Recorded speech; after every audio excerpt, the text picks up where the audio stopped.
Don't we all just love it when an MMA legend comes out of retirement to fight the reigning superstars of the sport? Nick Diaz is looking to make a comeback next year and has his eyes set on becoming the biggest prize fighter. Today, we're going to be looking into what the former UFC star has been doing all this time and what he plans to do next. So let's get right to it. First off, Nick Diaz wants to make a comeback against Israel Adesanya. The older of the Diaz brothers has recently announced that he's looking to make a comeback in 2023. He currently has a professional record of 26-10-0, 2NC. The UFC legend returned to the octagon for the first time in 2021 against former champion Robbie Lawler. His last fight before that was back in 2015. Diaz lost his bout against Lawler to TKO, but that hasn't made him quit yet. Talking to the reporters in Las Vegas earlier this month, he told them that he'll be quicker, stronger, and better than ever this time. He also promised the fans that they're going to see a whole new him in the octagon. Nick isn't even messing around either. He wants a title fight right out of the door. The UFC legend said that he wants to fight whoever is at the top at the time. He even went on to say that he hopes it'll be Israel Adesanya, given that the former welterweight champion manages to win his title back. If the fight will even happen is a big question mark.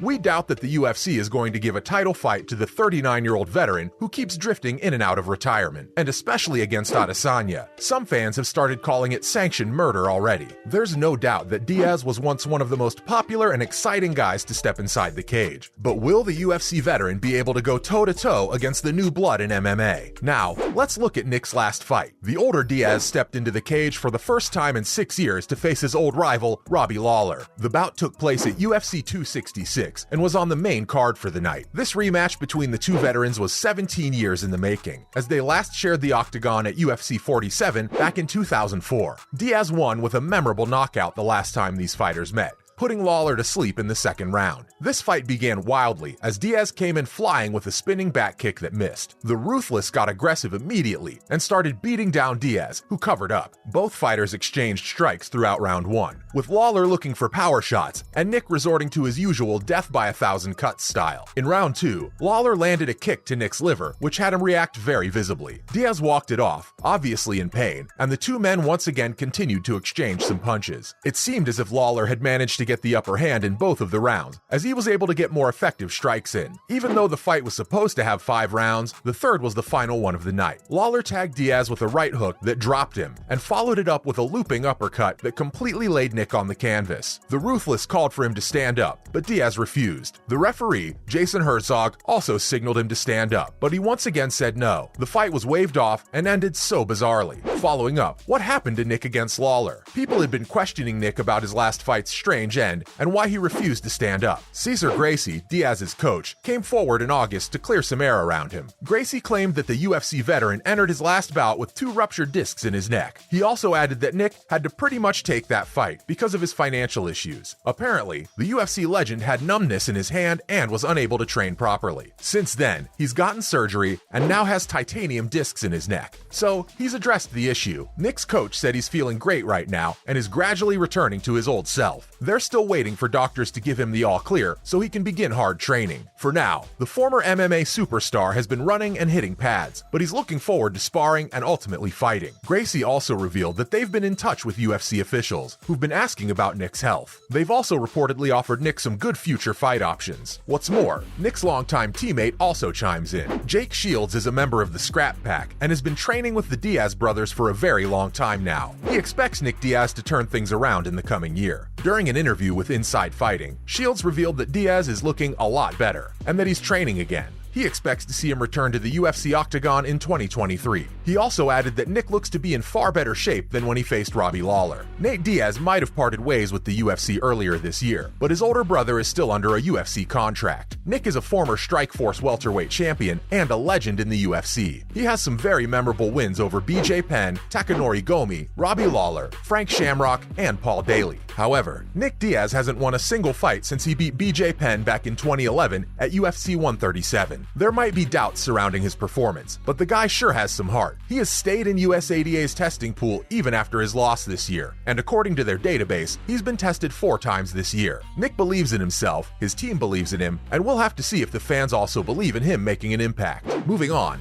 An ESPN analyst doesn't want to see Nick Diaz fight Israel Adesanya. Laura Sanko, the analyst for ESPN, is a big-time fan of the UFC veteran Nick Diaz, but she doesn't want to see him fight against the welterweight superstar Israel Adesanya. Instead, she thinks that it'll be better if Nick faces another veteran like himself inside the octagon. In the past, Nate's older brother has held welterweight titles for Strikeforce, IFC, and WEC, but has missed out on the UFC title. He lost title fights to the likes of another UFC legend, Georges St-Pierre, back in 2013. During an interview with Submission Radio, Sanko addressed the rumors surrounding Diaz making his return against the last stylebender. She stated that she likes watching legacy-type fights for athletes like Nick. The old-school style of fighters should be fighting someone like themselves rather than fighters like Izzy. Laura went on to add that the older Diaz is such a legend that she doesn't want him to retire from the sport. But in all honesty, she wants Nick to move on from MMA and fighting and live a great life. She thinks Nick can hold his own against anyone in the cage, but it's important for the UFC legends to be remembered as who they were instead of getting owned inside the octagon by younger fighters. Another UFC legend, Daniel Cormier, also agrees with this point of view. DC also said he was reluctant to see Nick fight again after what happened in his last fight. He also felt that Diaz should be hanging up his gloves for good, and that he had nothing left to prove to anyone. Next up, let's talk about if Adesanya would even take the fight. After the last stylebender lost his crown to his arch-nemesis Alex Pereira, he seems to be laser-focused on winning it back right away. Izzy's coach, Eugene Behrman, revealed that they're preparing for the rematch. Adesanya and company are working on readjusting their game plan against Pereira, and they're confident that the rematch will materialize. According to Behrman, they took a lot of good things from their last meeting and are working on building new strategies keeping that in mind. Even though many argue that the stoppage against Adesanya was unfair, Behrman didn't think it was a bad thing. He admitted that it might have been a little premature, but he was thankful to the referee because his primary concern is the well-being of his fighter. It would have been possible that Izzy could recover in the fight, but it also meant that there was a greater risk of him getting more seriously injured. No one has come forth from Adesanya's camp to respond to Nick Diaz, but it seems unlikely that the former welterweight champion would share the octagon with the UFC veteran. Izzy has nothing to gain from the fight and would rather target higher goals. While he may still be the #1 contender in the welterweight division, he wants to win his title back. Finally, let's briefly look at the rivalry between Pereira and Adesanya. The two fighters go a long way back to when they were kickboxing for glory tournaments. Pereira was the one who stopped Izzy's unstoppable run, twice in the ring, and has stopped it inside the octagon as well. To this day, Alex Pereira is the only man who has knocked out the last stylebender. In all of their 3 meetings, Adesanya has almost always managed to dominate the fight early, only to be knocked out or knocked down by the reigning welterweight champion. Pereira's strategy looks pretty simple. Take as much punishment as possible, and then tire Izzy out till the championship rounds. Then, when the opening presents itself, put him to sleep. In their head-to-head, Pereira has always managed to ultimately come out on top, and is currently 3-0 against the former champion. The Peloton has called himself to be the stone in Izzy's shoes, and rightly so. He seems to be the kryptonite to Adesanya, and we'll have to wait and see if he can ever overcome Pereira. This brings our video to an end today. What do you guys think of Nick Diaz making his return? Should he be hanging up his gloves for good and calling it a day? Share your thoughts with us in the comments section below. Be sure to like this video and subscribe to our channel too.